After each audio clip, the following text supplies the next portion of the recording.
अलिफ लाम रा, ये एक पुरनूर किताब है। इसको हमने तुम पर इसलिए नाजिल किया है कि तुम लोगों को अंधेरों से निकालकर रोशनी की तरफ ले जाओ, यानी उनके परवरदिगार के हुक्म से इज्जत वाले खूबियों वाले मालिक के रास्ते की तरफ, यानी उस अल्लाह के रास्ते की तरफ कि जो कुछ आसमानों और जमीन में है सब उसी का है।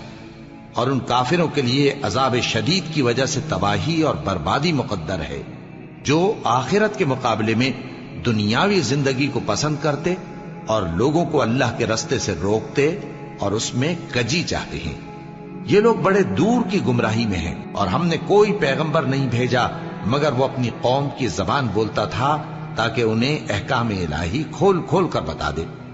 फिर अल्लाह जिसे चाहता है गुमराह रहने देता है और जिसे चाहता है हिदायत देता है, और वो गालिब है, हिकमत वाला है।